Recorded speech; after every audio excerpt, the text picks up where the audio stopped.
Inilah Global Views, sudut pandang kita tentang ragam konflik internasional yang berdampak signifikan kepada kita semua. Apa dan siapa yang tebar teror di Amerika? 2,5 minggu lagi Amerika Serikat akan berganti kepemimpinan. Donald J. Trump akan menggantikan Joe Biden sebagai pemimpin di Gedung Putih. Washington dan dunia akan menyaksikan kembalinya tokoh eksentrik dan pengusaha kaya itu sebagai orang nomor satu dan pemegang kekuasaan tertinggi negeri adidaya ini. Donald Trump adalah sosok langka yang berani mengatakan ingin mendepak penguasa tak terlihat atau deep state yang selama ini menentukan nyaris segala sesuatu terpenting di negaranya. Situasi di Amerika secara politik kini bertambah panas menyusul 2 aksi terorisme yang terjadi di New Orleans dan kota Las Vegas. Seorang mantan tentara Angkatan Darat Amerika, Samsudin Jabbar, menabrakkan truknya ke kerumunan orang yang merayakan pergantian tahun di French Quarter, kawasan ikonik di kota itu. Sebanyak 15 orang tewas akibat serudukan mobil yang dikemudikan Jabbar. Serangan itu disimpulkan disengaja dan telah direncanakan oleh pelaku yang berasal dari Texas. Samsudin Jabbar akhirnya ditembak mati setelah terlibat baku tembak dengan 2 polisi yang berada tak jauh dari lokasi kejadian. Kesimpulan akhir motif Samsudin Jabbar melakukan aksi pembunuhan itu belum diumumkan. Penyelidik federal FBI dan kepolisian baru menyebutkan ada indikasi kuat Jabbar terradikalisasi ISIS. Pada penjelasan awal, FBI memperkirakan aksi kedua orang itu bersifat individual atau di dunia terorisme kerap disebut sebagai lone wolf atau serigala tunggal. Di bak belakang truk yang dikemudikan Samsudin Jabbar, polisi menemukan senjata api dan bahan peledak yang diduga rakitan. Sementara di Las Vegas, sebuah kendaraan listrik Tesla Cybertruck meledak dan terbakar tepat di selasar depan Trump Tower. Dari video kamera pemantau yang tersebar di media, ledakan itu mula-mula seperti semburan dan ledakan kembang api serta petasan dari kabin belakang truk. 1 orang tewas dalam peristiwa ini, yaitu sopir truk yang kemudian kejadian dihubungkan dengan kasus terorisme di New Orleans.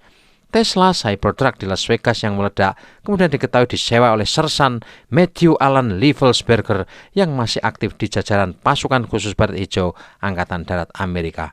Leavelsberger ditemukan tewas di kabin kemudi truk yang disewanya dengan luka tembak di tubuhnya. Ia diperkirakan bunuh diri sebelum truknya meledak. Sebuah foto yang tersebar memperlihatkan Leavelsberger mengenakan kaos hitam berlogo simbol kelompok neonasi Ukraina dengan tulisan Slava Ukraini.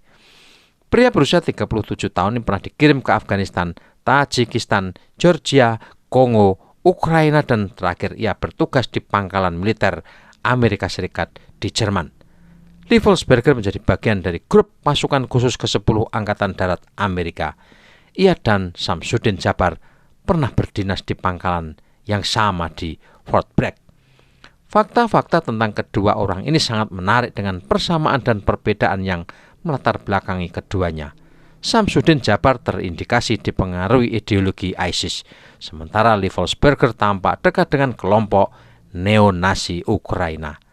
Selain sama-sama berdinas di militer Amerika, persamaan secara politik, ISIS dan kelompok neonasi Ukraina sama-sama jadi elemen proksi perang yang sedang berlangsung di negara itu. Seorang mantan analisis Dinas Rahasia Pusat atau CIA, Larry Johnson, mengatakan penjelasan yang disampaikan FBI sebagai tidak kredibel. Saat ini FBI mencoba menampilkan ini sebagai apa yang mereka sebut sebagai individu serigala tunggal yang bertindak sendiri. Saya tahu itu ceritanya. Saya tidak menganggapnya kredibel, kata Johnson dikutip media Sputnik Rusia. Ia lalu mengurai indikasi-indikasi dan faktanya. Laporan awal yang tersebar menampilkan peristiwa ini sebagai tanda lebih lanjut dari kurangnya kontrol atas imigrasi di Amerika Serikat. Ini tidak ada hubungannya dengan migran ilegal. Mereka adalah warga negara Amerika. Keduanya, tegas Johnson. Ini ancaman dari dalam, kata pengamat geopolitik dan militer, seraya menyebut laporan Samsudin Jabbar terafiliasi dengan ISIS sebagai agak aneh dan ironis. Johnson mengatakan kebiasaan pemerintah Amerika melabeli orang-orang sebagai teroris dan kemudian bekerja sama dengan mereka, baik di Suriah saat ini maupun di Afghanistan sejak tahun 1980-an. Masalah kedua menurut Larry Johnson adalah kurangnya kredibilitas FBI karena upaya mereka mengoptimasi apa yang oleh politisi Demokrat dinarasikan sebagai Russia Gate. Sejujurnya saya tidak percaya FBI. FBI punya sejarah berbohong, benar-benar berbohong dan mengarang. Mereka mengarang seluruh kasus Russia Gate, kenang Johnson. Russia Gate adalah klaim yang dibuat tim kampanye Hillary Clinton pada tahun 2016 dan ditindaklanjuti FBI pada tahun 2016 tentang dugaan persekongkolan Donald Trump dengan Rusia. Saya tidak dapat mengesampingkan kemungkinan orang-orang ini bertindak sebagai bagian dari upaya lebih luas untuk menciptakan kekacauan dan ketidakstabilan di Amerika sebelum pelantikan Donald Trump untuk mencegah Trump dilantik, urai Johnson. Argumentasi Johnson, Donald Trump dipandang sebagai ancaman eksistensial yang potensial bagi organisasi seperti FBI, CIA, dan Departemen Kehakiman. Johnson juga memiliki jumlah pertanyaan lain terkait insiden New Orleans seperti siapa yang memasok 2 peledak rakitan dan dari mana pelaku atau Samsudin Jabbar memperoleh modal uangnya. Sebab Samsudin Jabbar disebutkan menghadapi masalah kebangkrutan bisnis. Semasa berdinas, Jabbar juga ditempatkan di Departemen SDM Angkatan Darat Amerika, yang berarti ia tidak memiliki pelatihan khusus tentang bahan peledak dan senjata api. Sementara Matthew Liefelsberger memang memiliki kualifikasi petempur dan pasukan komando. Pertanyaannya, bagaimana dia kemudian malah bunuh diri sebelum truk meledak? Menurut Johnson, foto tersangka yang mengenakan kaos bertuliskan Slava Ukraini menimbulkan pertanyaan apakah ia memiliki kontak dengan kalangan intelijen Ukraina. Karena ini sangat mungkin terkait dengan Ukraina, serangan ke Trump Tower, karena mereka tahu dan menyadari Donald Trump berpotensi mengakhiri perang Ukraina, kata Johnson. Amerika bagaimanapun dalam sejarah panjangnya memiliki riwayat kekerasan domestik dan terorisme sampai ke tingkat maksimum. Serangan kamikaze 11 September atau 9/11 yang dilakukan kelompok Al-Qaeda ke New York dan Washington mungkin menjadi puncak aksi terorisme sejak Amerika berdiri sebagai negara. Tapi sebelumnya, negara itu pernah diguncang pengeboman dahsyat gedung federal Alfred P. Murrah di kota Oklahoma. Pelakunya adalah Timothy McVeigh, seorang mantan tentara angkatan darat Amerika yang pernah bertempur di Irak. Aksi pengeboman yang dilakukannya adalah puncak dari rasa frustrasinya terhadap model pemerintahan federal negara yang dianggapnya menindas.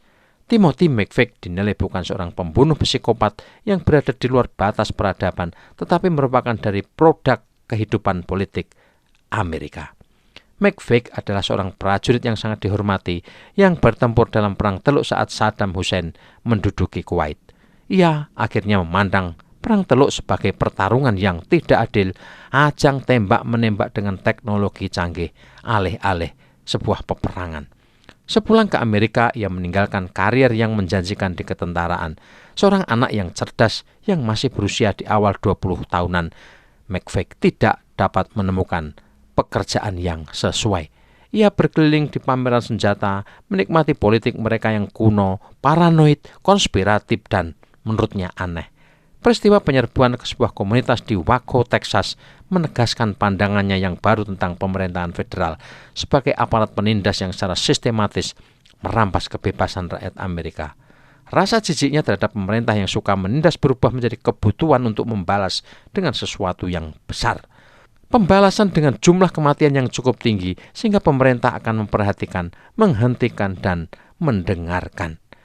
Ia telah belajar dari militer Amerika bahwa jumlah korban tewas yang besar dapat menimbulkan ketakutan di hati setiap penguasa lalim atau tiran.